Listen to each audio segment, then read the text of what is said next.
Bonjour les amis, je vous souhaite à toutes et à tous la bienvenue. Et l'ordre du jour dans cette vidéo est un court essai sur l'individualisme à Djibouti. Avant donc de rentrer dans le vif du sujet, je tiens à rappeler et à remercier déjà vos soutiens pour ma maladie et ainsi que tous vos commentaires qui ont été très chaleureux. Je tiens aussi à remercier le personnel médical qui m'a pris en charge à l'hôpital Pelletier aussi. Et pour ma santé, je vais parfaitement bien. Et je vais donc parfaitement bien pour ma santé. En fait, ce qui s'est passé, c'est que durant le mois de novembre-décembre, j'avais déjà perdu beaucoup de poids, 15 kilos durant mon régime. Et cela m'avait fatigué et affaibli. Et l'ulcère aussi était une ulcère chronique que je traînais depuis 2-3 ans. Et durant ma période de régime, je pense qu'elle s'est aggravée et que elle a été, on va dire, une attaque foudroyante vers le 17 janvier. Mais bon, en fin de compte, c'est une maladie qui est vraiment négligeable, bénigne, et qui se guérit très vite avec des antibiotiques. Et là, j'ai quasiment parfaitement récupéré. Donc ça, c'était le message de remerciement chaleureux que je tenais à vous souhaiter à toutes et à tous, ainsi qu'au personnel de l'hôpital Pelletier. Après, pour entrer maintenant dans le vif du sujet, concernant le court essai de l'individualisme que j'ai envie de faire sur Djibouti, il s'agira déjà de comprendre que dans la plupart des vidéos que je fais où je me lance dans des sujets et des théories et des idées qui pourtant ont longtemps été débattues et travaillées avec beaucoup de technicité et que moi je viens comme ça les mains dans les poches marcher dessus et dire ce que je veux dessus. Il faut comprendre ma démarche. Je vais expliquer ma démarche par une illustration. C'est par exemple la question de l'islam et de comment elle est traitée dans les médias occidentaux et de comment particulièrement les médias français se permettent depuis maintenant 2 décennies et même 3 décennies de dire tout et n'importe quoi, tout ce qui leur passe par la tête. Chacun essaie, chaque éditorialiste, chaque intervenant dans une émission française se lance sur une réflexion concernant l'islam, il réinvente l'islam, il réinvente tout de A à Z, sans se dire que l'islam appartient aussi à des techniciens. Il y a des techniciens, des savants qui ont défini l'islam et qui ont défini les pratiques religieuses de manière très précise, et ainsi que la foi islamique et tout, qui ont déjà travaillé sur ce sujet-là. Mais non, les Français sur les plateaux, ou même les politiciens, ou même leurs plus grands intellectuels, philosophes, penseurs, se permettent de dire tout ce qui leur chante à propos de l'islam. En fait, ce n'est pas tellement innocent, en fait. C'est que à force de dire ce qu'ils voulaient à propos de l'islam durant 3 décennies actuellement, ils se sont permis même d'inventer un nouveau dogme islamique, une nouvelle voie islamique, carrément, voie islamique au sens de tariqa, un soufisme islamique français et un minhaj islamiste, un fiqh, une jurisprudence islamiste française. Voilà là où ils en sont. Ils se sont permis d'inventer une école de pensée islamique en France. C'est après se permettre d'avoir projeté leur opinion sur l'islam durant 4 décennies. Ils sont arrivés à inventer tout un islam chez eux.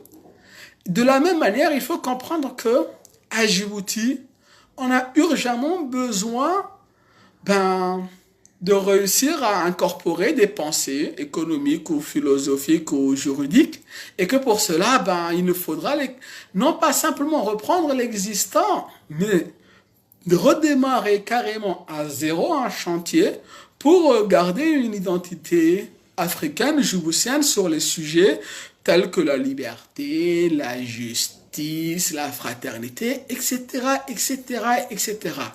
Donc maintenant que je vous ai donné cette illustration, vous comprenez mieux pourquoi je me permets beaucoup de d'initiatives personnelles sur des sujets qui sont très techniques en Occident ou en Europe.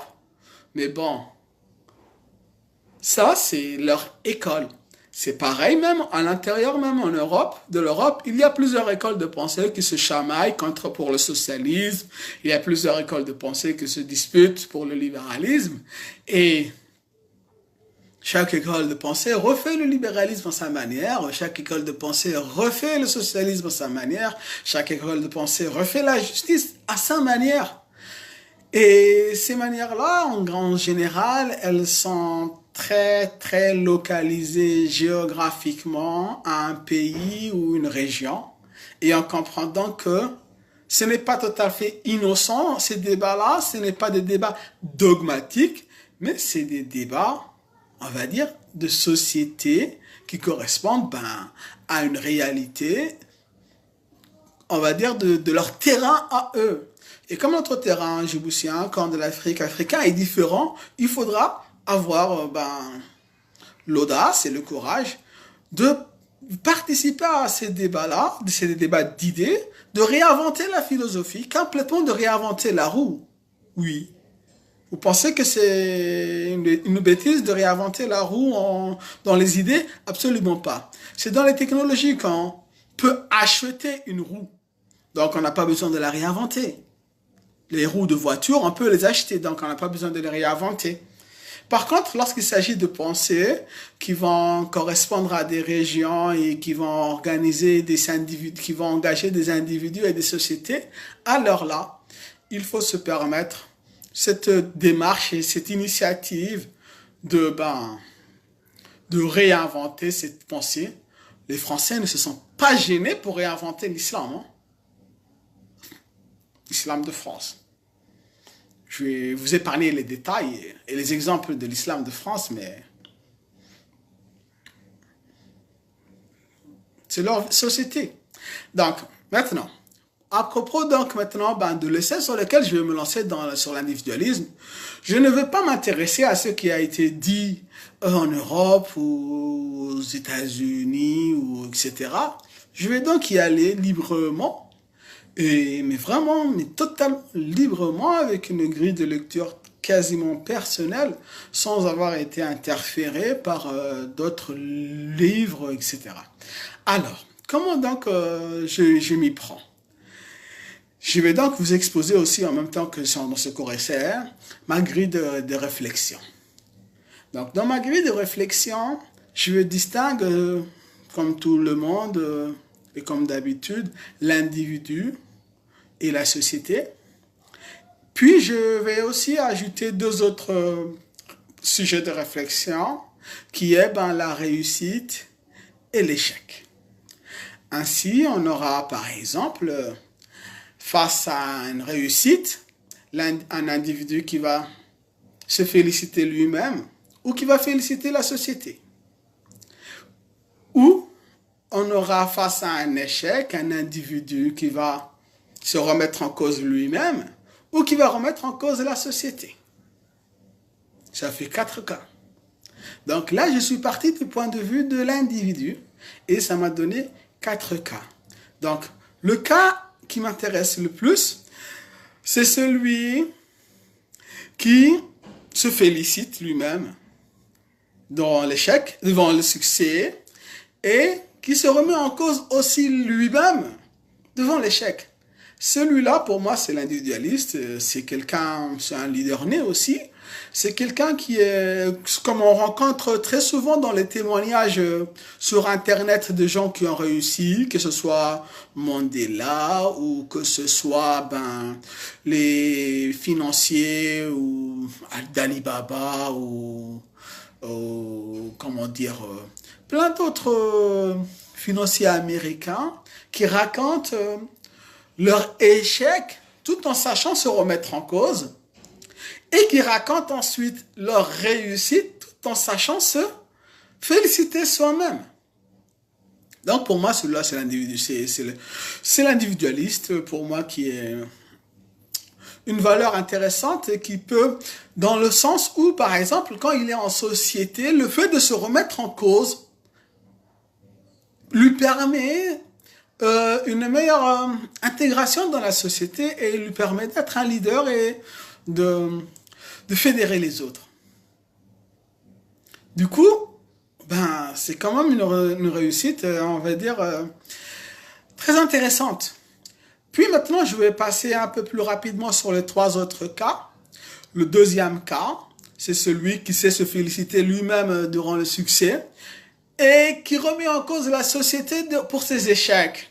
Celui-là, un narcissique, c'est celui qui domine très fortement, ben, on va dire, la société actuelle, qui se fait remarquer. Ça fait par exemple un Donald Trump, ça fait un Macron, et plein d'autres individus comme ça qui sont vraiment fatigants et épuisants, qui se jettent des fleurs pour leur succès et qui culpabilisent les autres et la société pour leurs échecs. On appelle ça un narcissique. Ils sont très nombreux. Et donc, ces 2 cas-là, celui qui sait se féliciter soi-même pour son succès, et avec ces 2 variantes devant l'échec, celui qui se remet en cause et celui qui remet en cause la société, ces 2 cas-là, ce sont 2 cas, on va dire, d'individualisme différents. Il y en a un que je préfère, c'est celui qui sait se remettre en cause. Et puis l'autre, ben, qui existe, ben, et que j'essaie de dénoncer, et que c'est celui qui remet en cause la société. Mais dans les 2 cas, on a 2 individualistes, 2 approches de l'individualisme différents. Après, il reste encore 2 autres cas. C'est celui qui, devant le succès, félicite les autres. Pourquoi j'ai envie de parler de ce cas-là? Vous allez comprendre lorsque je vais rentrer dans les détails. Devant un succès, il félicite les autres, il félicite la société, mais devant l'échec, il se remet en cause lui-même. C'est très brave. C'est quelqu'un de très brave, de très humble. Et il y a puis aussi l'autre, celui qui, devant le succès, félicite la société, et devant l'échec, remet en cause la société. Celui-là, c'est le révolté, ou parfois même la victime. Et ces 2-là, ce sont les Djiboutiens.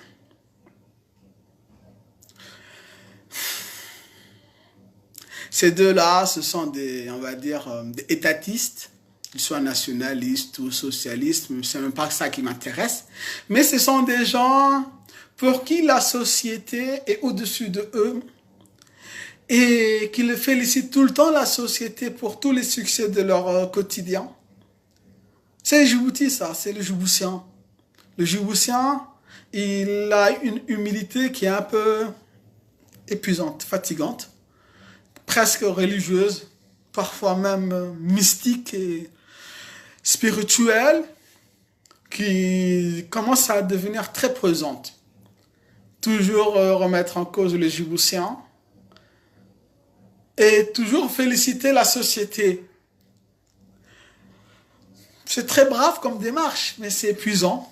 Ou encore, ben, quand on est opposant, l'opposant, ben, quand il se passe une bonne chose, il félicite la société. Et quand il lui arrive un problème, il culpabilise la société. C'est moi, ça.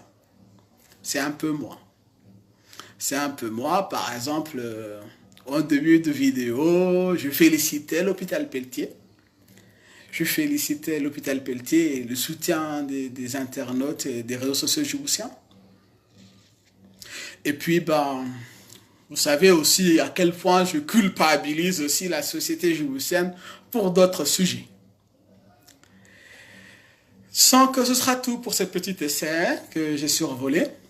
Et donc, ce qui est intéressant maintenant, c'est de passer, à mon avis, à davantage d'individualisme, davantage de libéralité, de savoir se féliciter pour ses succès. Et par exemple, même devant la maladie, j'aurais pu dire que je me suis montré très calme, j'ai pris mes médicaments et j'ai suivi mon traitement. Donc je pourrais tirer le succès de mon côté pour dire que ouais, c'est moi qui me suis soigné, qui, avec l'aide des médecins, qui me suis pris en charge, tout en sachant profiter des médecins. Et j'aurais pu aussi continuer en me remettant en cause, comme je l'avais fait un peu au début, vis-à-vis de la maladie. En bref, c'est compliqué tout ça. Mais voilà, donc un petit résumé. Je peux aller plus loin dans cette grille et la rendre beaucoup plus complexe. Je préfère m'arrêter là. Et donc, je vous remercie pour l'écoute. Je vous incite à liker ou à partager cette vidéo et à inciter les Djiboutiens à davantage d'individualisme.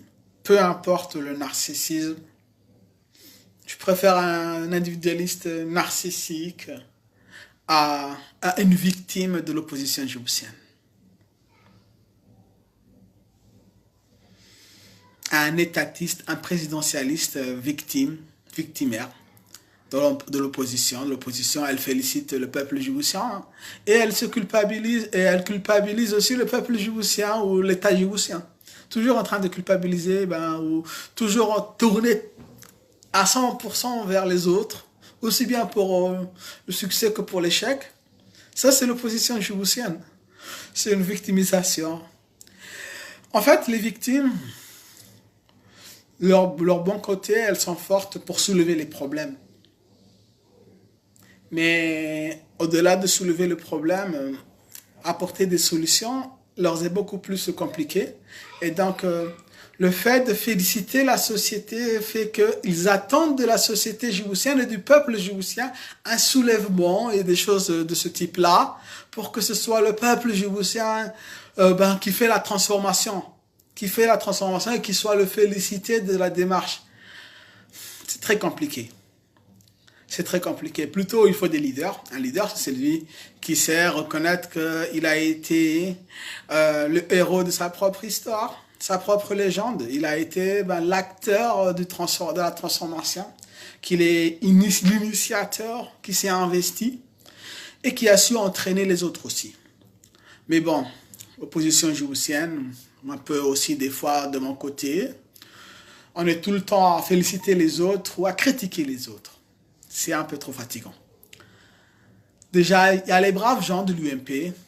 Ceux-là, les braves gens de l'UMP, c'est ceux qui félicitent l'UMP tout en se remettant en cause tout le temps dans ce qui ne va pas. Ils tombent malades, ils sont épuisés, ils travaillent dans l'ombre. Ce sont des braves gens, c'est eux qui tiennent l'État. C'est eux qui font fonctionner Djibouti et pourtant qui félicitent les incapables du gouvernement. Ça, c'est les braves Djiboutiens de l'UMP ou du FRUD, quoi. Et ceux-là, aussi, je les incite à devenir des vrais leaders et de se poser en acteurs de changement à Djibouti et de mettre leur cape de super-héros qu'ils sont et qu'ils oublient, au détriment de l'UMPisme qui est vraiment épuisant. Ouf! J'espère que vous avez tenu jusqu'au bout dans cette vidéo. Je vois 5 internautes. Merci beaucoup. Et Sahal. Et puis, voilà. Je vous incite à réfléchir à ce sujet-là, à la démarche que j'ai un peu exposée. Et puis de comment on peut rendre beaucoup plus complexe le sujet et avec davantage de précision. La société, on va dire, elle est prise de manière vague dans mon discours. Mais on peut aussi distinguer dans la société, entre la société et la personne, plusieurs nuances comme la famille ou les amis ou le travail ou les associations. Ça alourdit beaucoup le débat. Et quand je parlais par exemple de l'individu aussi, et encore une fois, il y a aussi beaucoup de nuances à prendre en compte dans l'individu, que ce soit son succès financier ou succès intellectuel ou échec financier, intellectuel, bref, il y a beaucoup de variables qui rendent le sujet beaucoup plus profond. Pareil pour le succès ou l'échec, entre les deux, il y a la routine. Il y a des gens qui aiment la routine. La routine, c'est quoi? Ce n'est ni un succès, ce n'est ni un échec. Je ne l'ai pas pris en compte. Ça rend encore plus complexe le sujet. Et puis, il y a aussi les gens qui se permettent tout et n'importe quoi, qui sont tellement détachés du succès et de l'échec, et que pour eux, qu'ils fassent un succès ou qu'ils fassent un échec, ils ne le voient pas, ils continuent, ils continuent, ils continuent. Bon, pour dire qu'il y a beaucoup de possibilités que j'ai un peu mis de côté, que j'ai allégé pour ne pas rendre l'essai beaucoup trop dense et la vidéo beaucoup trop longue. Et tous ces cas par cas nécessiteraient complètement un livre complet. Je ne suis pas écrivain, ça ne m'intéresse pas. Je préfère plutôt inviter les Djiboutiens à ce débat d'idées, à avoir nous-mêmes dans notre corps d'Afrique nos propres écoles de pensée économique, pensée philosophique, pensée sociétale et pensée politique. Mais pour cela, on n'est pas obligé de recracher les travaux techniques des Occidentaux. Merci encore et on se retrouvera cet après-midi pour une autre vidéo beaucoup plus de l'actualité à Djibouti. Allez, au revoir.